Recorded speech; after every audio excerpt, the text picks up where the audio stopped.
নদিয়াল মানুহৰ এইটোৱে ডাঙৰ বিৰম্বনা যোৱা বানপানীত কাঞ্চা চাপৰিত এজন আমাৰ ভাতৃ হেৰুৱাইছোঁ যাক পুতিবলৈ পুৰিবলৈ ৰাখিবলৈ এডোখৰ ঠাই নাছিল পোষ্টমৰ্টেম কৰিবৰ কাৰণে এডোখৰ মানে নাও চপাবলৈ এডোখৰ এটা ঘাট নাছিল এনে পৰিস্থিতি আজি দেখিছে চকুৰ আগতে আমি সকলোৱে দেখিছোঁ যে আমি বংকল গৈ থকা অৱস্থাতে আমাৰ গৰৈমাৰীৰ নিজৰ আপোন এগৰাকী আমাৰ ভগ্নী বৃদ্ধাক আমি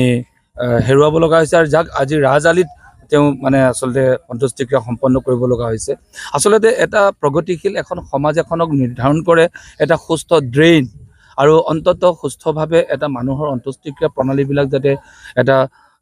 স্বতন্ত্ৰ এটা স্থানত যদি কৰাব পৰা যায় আজিলৈকে এনেকুৱা এখন চৰকাৰ নোলাল য'ত এটা ৰুট মেপ এটা নাই সমাজখনক কেনেকৈ স্থিতাৱস্থাত বাহাল ৰাখিব তাৰ সুপৰিকল্পনা নাই কেৱল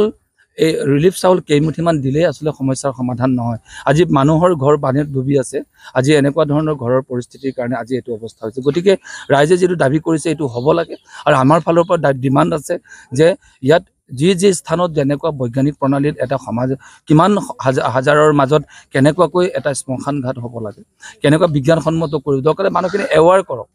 যদি এনেকুৱা যদি নকৰে কি অৰ্থাৎ আধুনিক প্ৰণালীত কেনেকৈ অন্ত্যেষ্টিক্ৰিয়া সম্পন্ন কৰিব পাৰে তেনেকৈ মানুহবিলাকে চিকিৎসা বিজ্ঞান উন্নীত হৈছে মানুহখিনিক এৱাৰনেছ কৰি বিভিন্ন কুসংস্কাৰবিলাক দূৰী কৰি অন্য উন্নত প্ৰণালী এটা কেম্পত এটা ধুনীয়াকৈ এটা স্থল এটাত ভালকৈ কাম কৰিব পাৰে নেকি সেই সম্পৰ্কীয় চিন্তা কৰাৰ প্ৰয়োজন আছে আমি এটা বানপানীত ডুবি থকা মানুহখিনি বিভিন্ন কুসংস্কাৰৰ দ্বাৰা বলি হৈ আমি জীৱনটো আহুতি দিব লগা হৈছে আমি এনেকৈ আছোঁ বুলি আমাক এনেকৈয়ে ৰাখি থাকিব এনেকুৱা কথা হ'ব যিহেতু আমাৰ এইখন 1 নং গৰিমেৰী গাঁও এইখন গাঁৱত প্ৰায় আমাৰ 600 ঘৰ অনুসূচিত জাতিৰ লোক আছে যেহেতু বানপানী অহাৰ কাৰণে প্ৰায় আমাৰ আজি ধৰি পেলাই 6জন ব্যক্তি মৃত্যুমুখত পৰিবলগীয়া হৈছে কিন্তু এনেকুৱা অতি দুখৰ বিষয় যেহেতু আমি মানুহ কেইজন এনেকুৱা এটা অৱস্থাত পৰিবলগীয়া হৈছে যে আমি খৰি দিবলৈ বা সৎকাৰ কৰিবলৈ আমাৰ কোনো ব্যৱস্থা নাই সেয়েহে আমি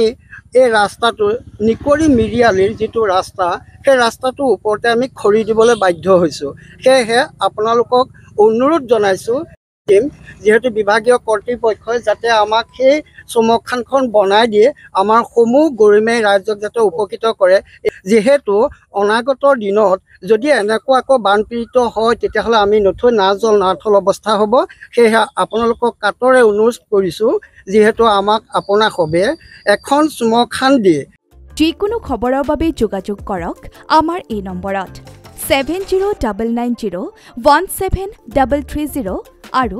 7099017110